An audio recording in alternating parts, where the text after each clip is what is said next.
Okay, we're going to start changing all the indicator lights. So here's kind of a before and after. I'm really hoping I can get the tail light to be brighter. So here's with the brake light on. And where it kind of flashes off with the signals, I hope we get that fixed too.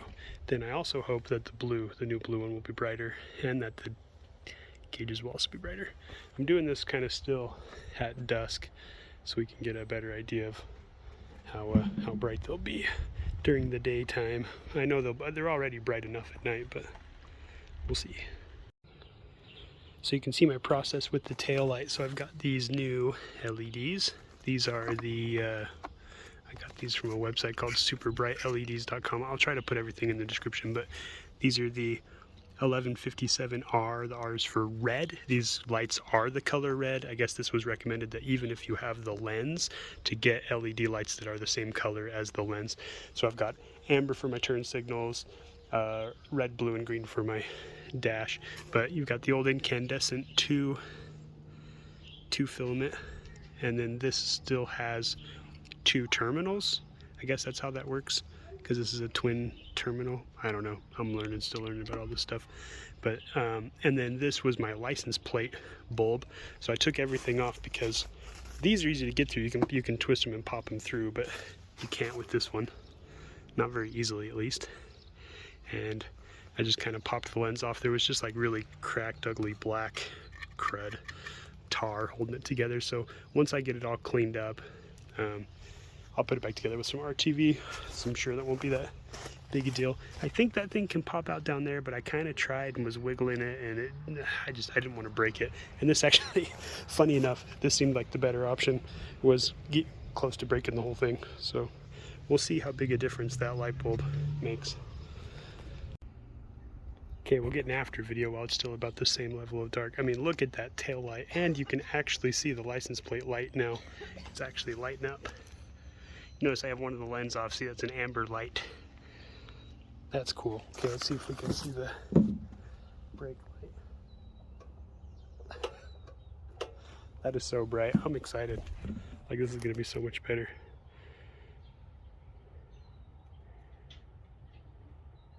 You can kind of see the front ones too. Like the front ones, I mean, they're bright, but these are brighter. And what's nice, they save wattage output on your alternator. So now we're not really seeing we're not seeing this dim at all now because it's not incandescent. So it's going to stay the same color. All right, moving on. Now there's a difference between the front and the rear. So the rears are 1156s, the fronts are 1157s because they're 2 terminal. Because this is supposed to be a running light and a turning signal, I'm just no longer using the running light because I have the Marty system, but you still have to use this bulb. You can't use the other bulb. And mine was a little rusty. See, kind of weird. These lights weren't on the bike when it was left outside. These were in a box, so I'm not sure how they got rusty like that, but especially now that my rear ones weren't rusty at all. Alright, it's getting kind of dark, but we'll do kind of a before and after of the lights on the dash. So we turn it on, gives me a flick. They're already pretty bright. We can turn my headlight off. Okay, headlights off. Okay, so there's my dash lights. Kind of wish that wasn't so bright. Let's try that. That looks cool. I got white, just regular white lights for the dash, and then I got blue, green, red. Oh, I do have to turn that on. So you can see my blue light. It looks a lot better on camera than it does in real life. Like it's actually pretty dim. So I'm hoping that blue light will be a lot better. Just shut off. Turn off the brights. Oh, it's off now. Okay. Whatever. Okay, there's before and after. Let's see what I can do. Alright, that's pretty cool looking. Got them in. And then in case you're not aware, to pull any of the bulbs on this bike out, you just push in and twist. I think I twisted counterclockwise, and then they just pop right out. And then to put them in, there's little tabs on the bulb. Just kind of line them up in there. Line them up to where it'll push, and then you just push and twist clockwise. That's it. And then the tachometer and the speedometer, these bulbs kind of have grommets where they sit into some They sit into some holes right here. This one has 2 on top. The speedometer has 1 on top, 1 on bottom. But again, yeah, you just push on it, twist it, pop it out. And I'm just putting the white ones in. All right, we're back in the dark. Let's turn it on. You notice it's like a little crisper, I think. Like it doesn't glow and down. It just looks like boop, boop. It's pretty cool. And then my so that might look even brighter on here. It actually is brighter, so that's cool. I was worried the turn signals might be too bright. But they actually seem about as bright as the incandescents, which is great, because I was gonna say if they're even brighter LED, I'm gonna put those incandescents back in because they were pretty bright. But no, I think that looks great. Let's turn that off. Let's turn. Oops. Turn the headlight completely off, and then dash lights. There we go. So let's cover this up like I did before. Yeah, so that looks a little more crisp, a little bit. Not a huge difference with the white lights. I was thinking about trying blue back there or red. I thought that'd be kind of cool, but I'm gonna sit with the white. Maybe if I get bored, I'll try it out. But it looks good. I like it. It's just nice because LEDs use less electricity, so that'll be good. All right. It's looking great. I like it. All right, fresh in from Amazon is my Headlight Conversion Kit. So we're going to put this on the motorcycle. Instead of using a sealed beam, I'm switching to an LED. This is just kind of not like the cheapest you could get off of Amazon, but pretty close. It's like $18 or something like that. And then this was $25. And it just comes with, this just had this insert, right? This just kind of sits in there. I am going to have to modify it just a bit if I can figure it out. This with this tab right there, when this comes back over, it just has to go underneath those little tabs, but the plastic gray tab gets in the way, so I can just file it off. It doesn't really, not that big a deal. Then it came with a rubber boot to put on the back. So let's go do some before and after dark tests, hopefully, and then we'll hopefully get this installed. If this video gets put up, that means this worked. Alright, just doing a test fit. I was able to fit that on here. That's the new bulb with the LED in it. Couple of issues. Hold on, I gotta set the old bulb down. If we look down from the top a little bit, you can see it kind of bumps out right here.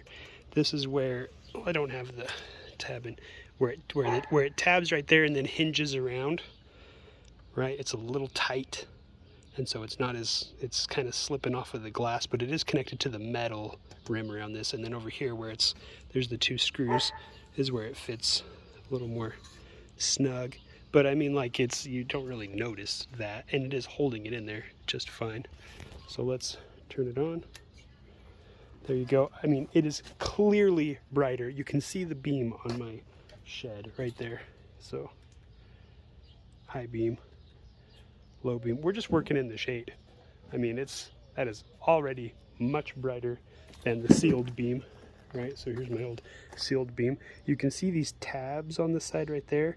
Like, this is more quality because this is the headlight built for this. And so the other ones are a little wonky and they do poke back just a little bit, which is where you have the fitment issue, but it does work.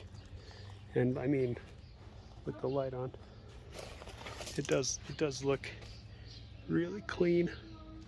So we'll do some night tests. So I forgot to show this, but with the Marty system, I've got that passing flash. So if you click it once, you can see how many, like, I mean, you can see into my shed. The light is even on in my shed, and that's cool. High beam again, low beam. If you can't tell, I'm already obsessed. So yeah, anyway, we'll get some night. Hopefully I can get some before and after. I don't have a mount for riding, but I'll see if I can't get some riding footage. If you see it, then I did it.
one thing I almost forgot to mention. So on the side of the Marty unit, right here, inside there's a switch, and it has two settings for the headlight. One to just have regular headlight with turn signals over, but if I turn it on, the headlight will auto dim a little bit just while the turn signals are going off. So I'll turn on the turn signal. So you can see the headlight dimmed, and then it'll blink 5 times. And then as soon as it was done blinking, it went back up to full brightness. So that's a pretty cool setting that's built into the NWT Marty, and it's cool. It glows blue. The X21 also glows. It's pretty sweet looking. Anyway, okay, there we go. All right, kind of final thoughts video. Let's turn this back on. I mean, boom, like that is so bright. That's just the dim. All my lights are off, as you can see. Brights. And as you saw in like the before and after footage, I wished the dim and the high beam both turned on. It's just low beam, and then that one turns off when it switches to high beam. I kind of wish they both were on at the same time, because you can see that low beam is low and wide, which is really nice. That high beam is really far, a little higher. Like, they both are good. I don't know if the footage does good enough justice. Like, I think it looks really good while I'm driving. It does look better than the sealed beam. So, you know, I'm definitely going to use it. Also, it's using a lot less electricity. It also, so far, is not hot, like at all. I drove for probably only 20 minutes. You can hear it buzzing just a little bit. I was worried about heat, but so far it's really good. And all my other lights that are on that, like my tail light is so bright now. I mean, that's bright. Like, yeah, the camera can't even pick it up. I mean, yeah, I'm glad my tail light is extra bright. Keep me from getting rear-ended or whatever. And like my blinkers. Turn the hazards back on. I mean, like, it's just illuminating the street. Like, I'm loving it. And my dash isn't as, it's not nearly as bright as I thought it was gonna be. It's about as bright as the incandescents were. They're just using less electricity. Turn that off. And then I got my dash lights on again. Those are also about as bright as the old ones. Just, I don't know, maybe crisper? I don't know. But again, they're using less electricity, or less wattage, or however you put it. I don't know. I'm not an electrician. But if you, because I think the original headlight, when it's on high beam, is using like 60 watts, up to 60 watts or something like that, and the LED only uses like 30. And then all the other LEDs around the bike are probably only using half the amount of the consumption. So then if you want to put extra wiring on your bike for like a heated jacket, or you want to put a cigarette lighter for plugging stuff in, or you want to do an auxiliary output to power your phone, you can now, because this older alternator can actually handle that, where it probably couldn't before. But also I can run my lights and not really worry about draining my battery, because I did have that problem last year. Some battery getting drained when one of the lights was kind of weird. I'm pumped. This is cool. I like it. Highly recommend. I'll put the bulbs I used down in the description from superbrightleds.com, and then the headlight, everything headlight related was all off of Amazon. Kind of the cheapest stuff you can get from Amazon. Anyway, awesome upgrade. We're gonna come to the back now that it's dark. I mean, you can really see my license plate where you really couldn't before. I didn't even know there was a bulb there, honestly. Now it's super bright and awesome. Okay, this video is plenty long enough. Till next time.